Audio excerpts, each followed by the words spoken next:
So, Kris Soutar, welcome to the Courtside Mini podcast.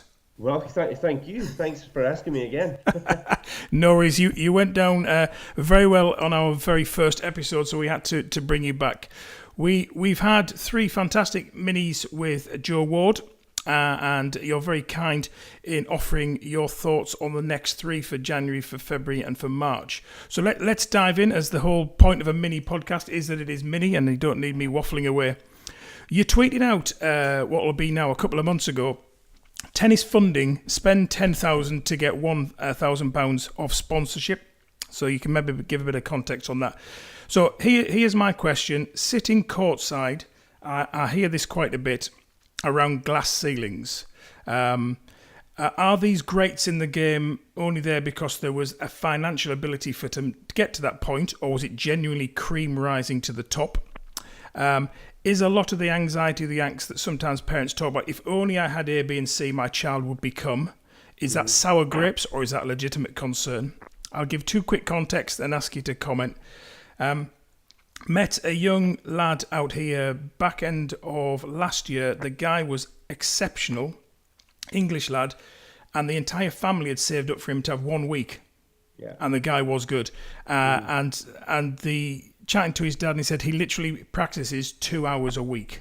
That's all we can afford. You think, wow, if this boy did half as much as what our son does, where would this guy be? And then you get the other side of it is, so that dad wasn't lamenting there's no sour grapes. The other side of it then sometimes does come a bit sour grapey, where it's all right for that lot, they're connected.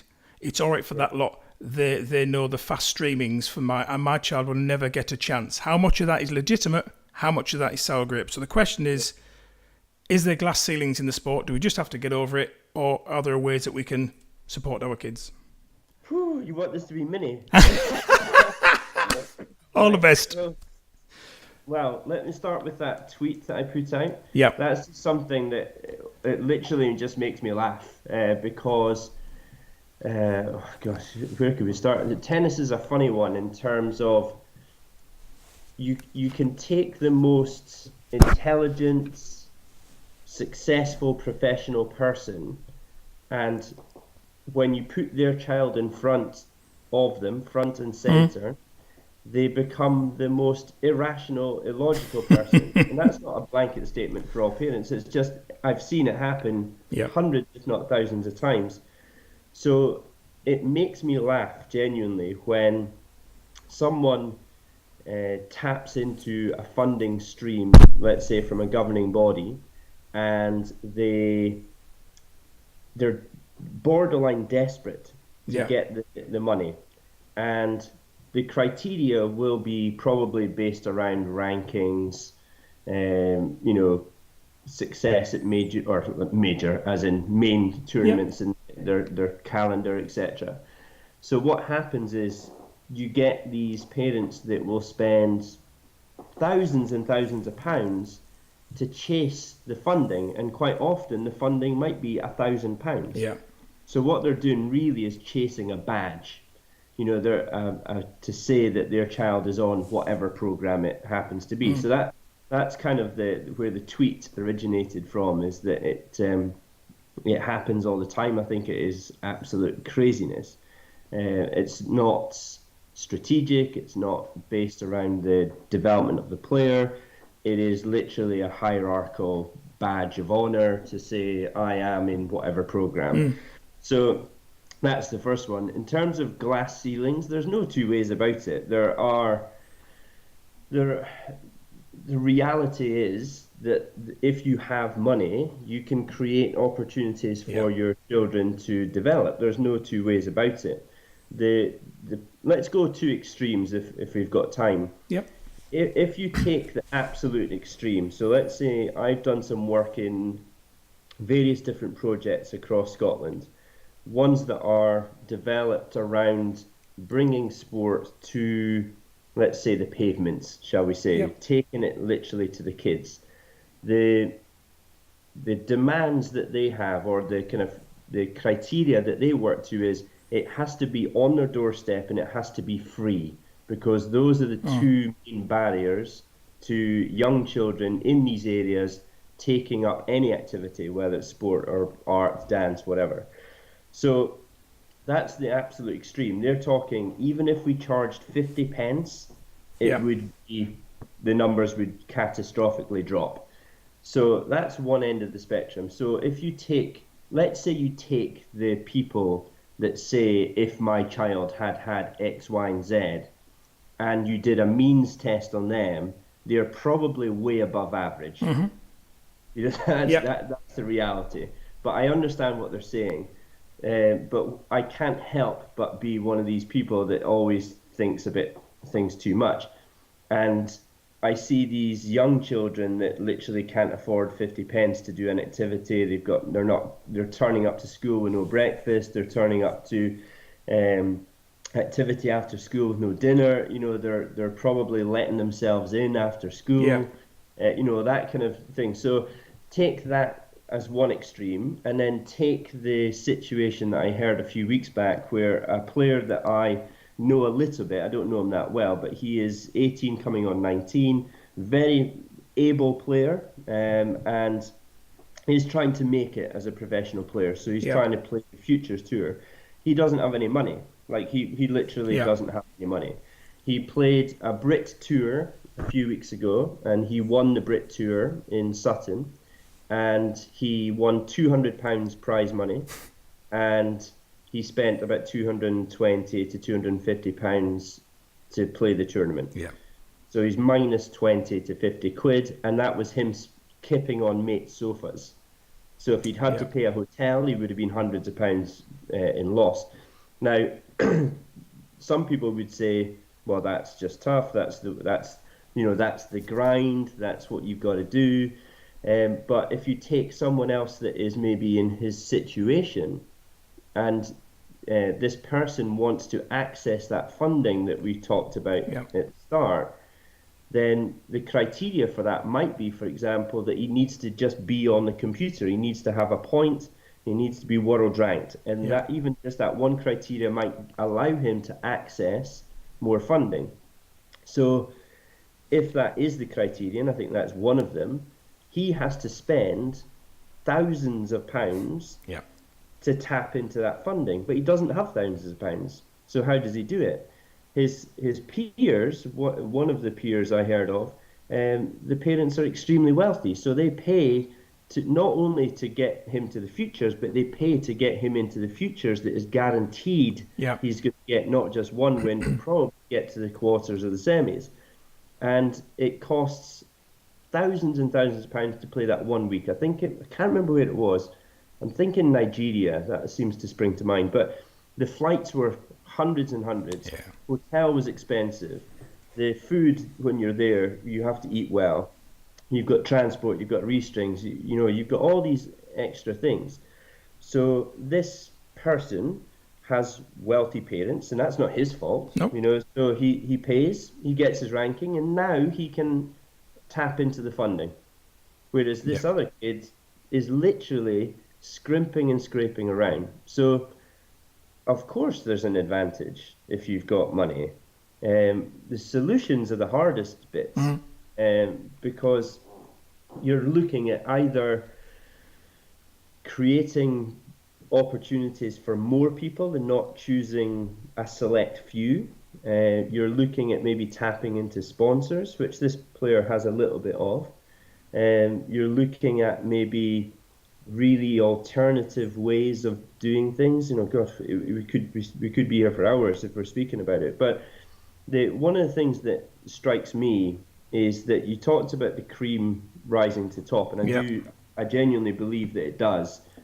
Whatever the pool of players is, the cream will rise to the top. Yeah. It's whether they get the opportunities. But if you take, let's say, a futures event, a typical futures event for a player to play is going to be, if they have to travel, like Yep. if they have to fly, 1,500 to 2,000 a week, euros, yeah, or the equivalent in pounds, with the flights, the hotel, and that's not even taken into if you're wanting to pay a coach as well. If you take like a local event in Britain, for example, like when you travel outside your region and it's maybe more than 2-3 hours drive, and you might decide I'm going to stay over. So that's 2-night hotel, transport, food, restrings, entry fee, etc., you're probably talking £200 to £250 Yeah. for a weekend for maybe 4 matches maximum. Yeah. Excuse me. And then if you take a local event where you might only have to travel half an hour to get to it, you still got your entry fee, your little bit of transport, and your food. So that might still be 20 to 25 quid. Now, going back to my first point, if I said to someone in the East End of Glasgow, right, you got this local event, it's going to cost you £25, Yeah. that to them is like a princely sum. You know, to us it might be not much, but to them it's huge. But for the tennis population, it seems to me that to increase the opportunities locally would save you money. Yeah. Because at the moment, I don't know what it's like in Spain, but at the moment, the perception is local tournament is for beginners. Yep. District or county is maybe slightly kind of improvery mid-level. And then if you travel all the way down south, that must be high level. You know what I mean? It's almost the perception is the further you travel, the higher the higher the opposition is. Yep. So we need to try and do some sort of flip on that and have good quality competition that is local, so that we increase the player base, and then it will be then up to the powers that be to create opportunities for people to experience higher level, and then they subsidize it, they put it on, you know, because that's what we need. Excuse me, sorry. We need, when we've got this at every level, when it's obvious that there's an opportunity for somebody to dip their toe into the next level up, that there's a way they can access it without it breaking the bank. So the obvious one for this kid that wants to make it as a pro is there are only 6 futures for the whole year in Britain. Right. So he needs to get into all 6. Yeah, well, even there's 3 at the start of the year and there's 3 around September, October kind of time. So there's only 6 opportunities for him to get his world ranking in the whole year. Whereas if he was living in France or maybe bizarrely Turkey, Egypt, Greece, these kind of places, he would have them regularly. You know, they've got 25, 30 of them a year. So if you are an Egyptian tennis player and you have ability, you have the option to play relatively on your doorstep. It's probably still expensive to stay and stuff, but it's trying to provide opportunities. So if it was less funding thrown away on, you know, creating these amazing programs for players, and more, sorry, it's probably, that could get me in hot water, that statement. But what I mean is there needs to be a bigger spread. Yeah. You know what I mean? You can't just say that the program is, you know, 20 hours on court, you've got strength and conditioning, you've got nutrition, you need all these things, but I don't think you need them until you get to a much higher level. I think the funding across the board could be spread so it provides more opportunities for more people. Yeah. And if that means we'll pay your flights to go to futures, therefore you only need to pay your hotel, your whatever, your transport. For me, it just spread it thinner. Yeah. The only solution that I can see that's realistic. Yeah.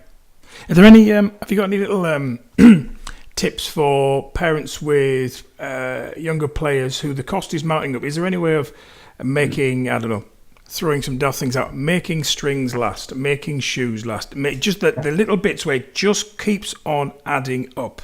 Yeah. And we're experiencing it now. The little man is certainly not little anymore. He's starting to move into adult light rackets, and you think, how much? Yeah. And he's starting now to break strings, and he's starting to go through shoes before he outgrows them. He's wearing them out. It's those little daily additional costs that keep on mounting up. Is there anything that you've noticed from either from your own experience or from players who've got few little tricks that have said, if you do this, this helps, or hitting with a friend instead of getting a coach to come? Anything those that helps Oh keep the cost God, down? yeah, good, all that stuff. Yeah, it's like, yeah, don't. Well, tip number one, if you want to get big, is don't pay for anything you could get for free. Yeah, yeah, yeah, So don't pay for a hit. yeah, That I don't know what it's like, but we still over here have um, parents paying, let's say, for a 12-year-old to hit with a 16-year-old.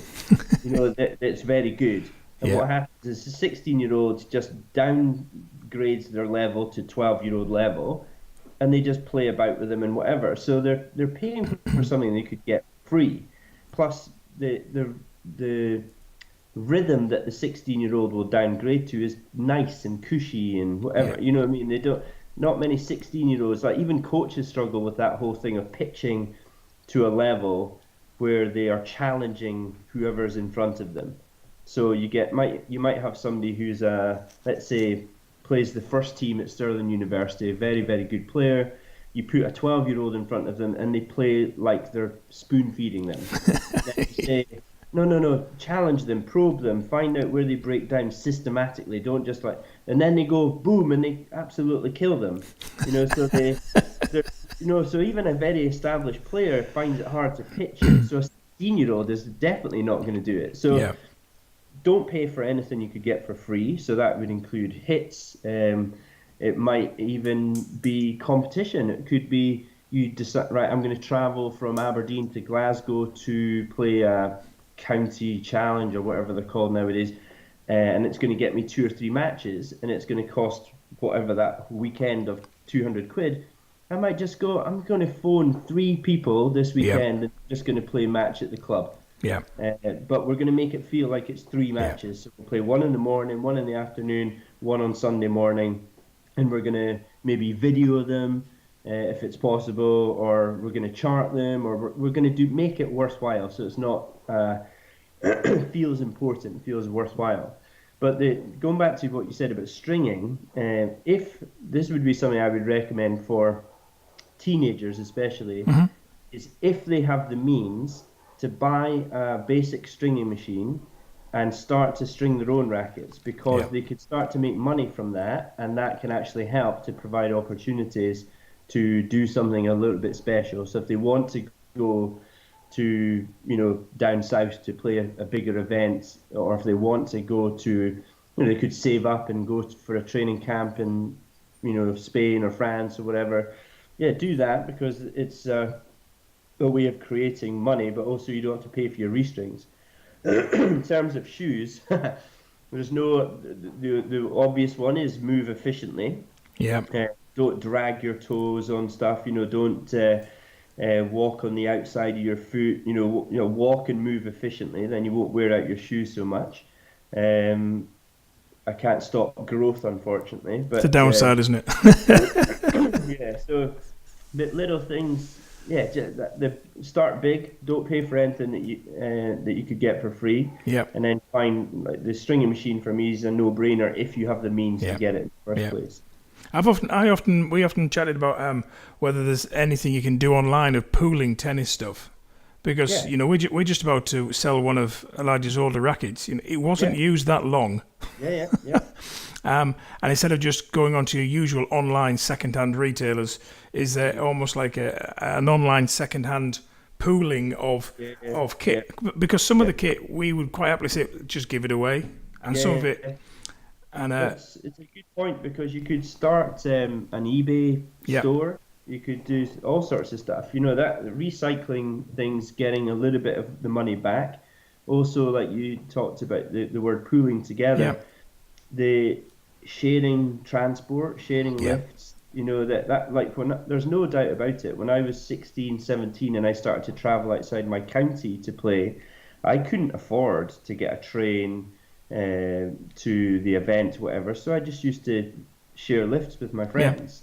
Whenever I could, I would never book a B&B or a hotel. I would stay with people that I knew stayed at the event. So it's trying to, like, if I was this kid trying to make it as a pro, I would be like, in an ideal world, you want an Aberdonian programming all these players because I wouldn't pay for anything that I could get for free.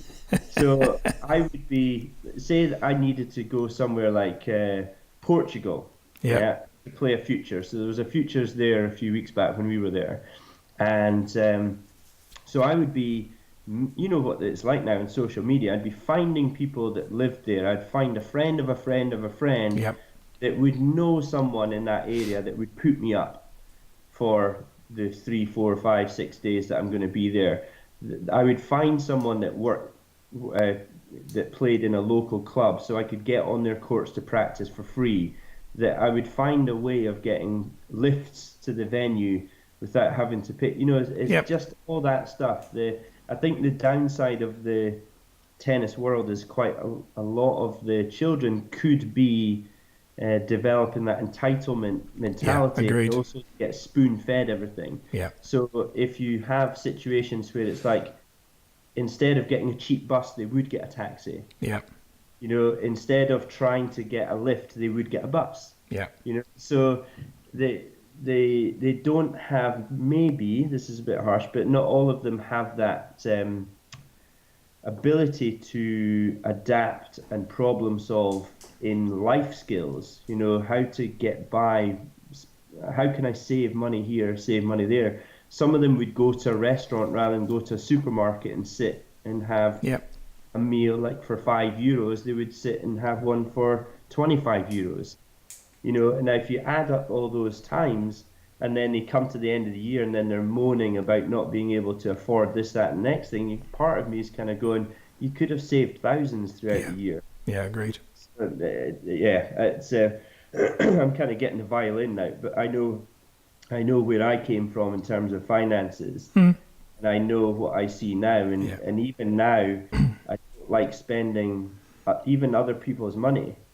You know, like if I have a budget to work for the LTA, for example, and I can save money on a hotel, I won't go anywhere near the allowance. I go I'll go a third of the allowance if I could, if it's an okay hotel. So I think there's across the board there's probably a lot of wasted money. Yeah, I think just to kind of bring this bit to a close, one thing we've noticed is the minute the kids get on the court playing the sport, they're not that concerned about what they're wearing when they're playing it. No. And there's something about us as parents wanting to dress them up in the latest stuff. And part of that is how much of a projection is that back on us that we can provide the latest stuff. Whereas I've been to 101 tournaments with Elijah playing, and he's come off the football pitch, turned up in his Reading, where we used to live, in his Reading football kit, and he's the only one in a football strip playing it, but he's as happy as Larry playing his sport. And yet there'll be others who have gone from the football court will have had to have got the latest kit. And you think, how much are you paying? The child is blissfully unaware they're wearing it. And there's the savings to be made. Yeah, definitely. Kris, that is really helpful. It is an expensive sport, tennis that we play, but there are some creative ways. I hope that has been a helpful podcast mini for you there, and all the best in 2019 for trying to make the budget stretch.